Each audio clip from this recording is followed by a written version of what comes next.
If you love the blues, you found your new home. The Blues Hotel. Real music. Just talking blues.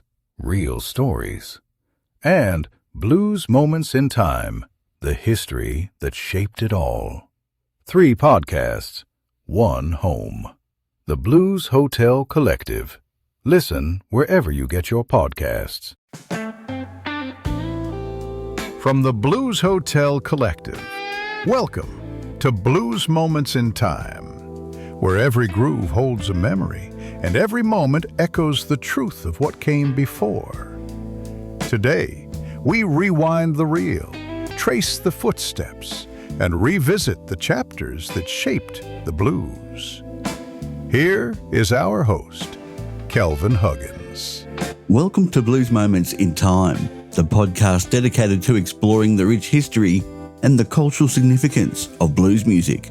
Today, we're turning back the clock to examine the events of February 12, a date that weaves together the birth of civil rights, the arrival of the blue note in high society, and the lives of some of the genre's most eccentric and influential characters. Let's start with the cultural landscape. It is impossible to separate the blues from the struggle for human dignity, and on February 12, 1909, that struggle gained a voice.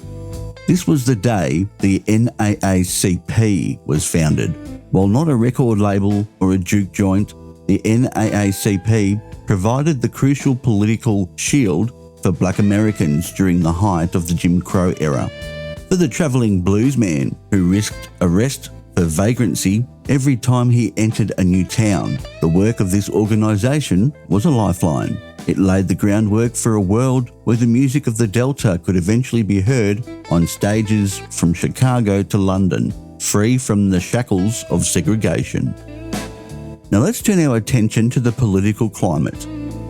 February 12 is also the birthday of Abraham Lincoln.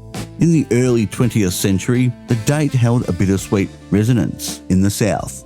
It was a reminder of the great emancipation, but also a stark contrast to the reality of sharecropping and the black codes.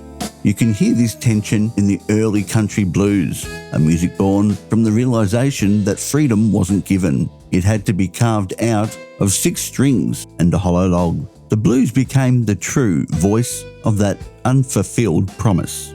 Of course, no discussion of blues history would be complete without exploring the music itself. On this day in 1924, the Blue Note put on a tuxedo. George Gershwin premiered Rhapsody in Blue in New York City. Why does this matter to the blues?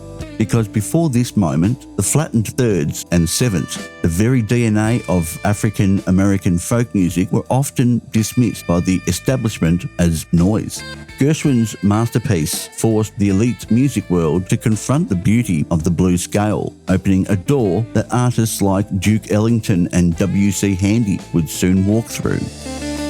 February 12 has also marked the beginning of life for some incredible musicians. We must wish a heavenly birthday to Pink Anderson, born on this day in 1900 in Lawrence, South Carolina. A master of the Piedmont style, Pink spent decades travelling with medicine shows, entertaining crowds with the ragtime-infused guitar. But his name travelled further than he ever did. Decades later, a young British student named Syd Barrett combined Pink's first name with that of bluesman Floyd Council to name his new band Pink Floyd. So every time you see that prism on a t-shirt, you're looking at a tribute to a South Carolina songster born on this very day. We also remember Ray Manzarek, the legendary keyboardist for The Doors, born on this day in 1939. While the world calls it classic rock, Ray called it Chicago blues. His driving organ lines were pure reverence for the blues pianists he idolised growing up, proving that the blues is a river that feeds every stream of American music. Sadly, February 12 has also been a day of loss. We bid farewell to the Delta giant Ishmon Bracy, who passed in 1970. A contemporary of Tommy Johnson, Bracy's intricate 1928 recordings are the holy grail for Delta blues connoisseurs. And finally, we remember the man who put a spell on us all. On February 12, 2000, we lost Screaming Jay Hawkins. There is a poetic, perhaps spooky, symmetry to this date. Legend has it that Hawkins recorded his defining masterpiece, I Put a Spell on You, on this very same day in 1956. Whether the session logs confirm it or not, the myth fits the man. Hawkins transformed the blues into theatre, rising from coffins and screaming his pain with a power that shook the rafters. He left this world on the same calendar day he allegedly changed it forever. That's all the time we have for today's episode of Blues Moments in Time. From the Piedmont ragtime of Pink Anderson to the shock rock theoretics of Screaming Jay, February 12 is a testament to the diverse, enduring spirit of the blues. Join us next time as we continue to explore the fascinating history of the blues.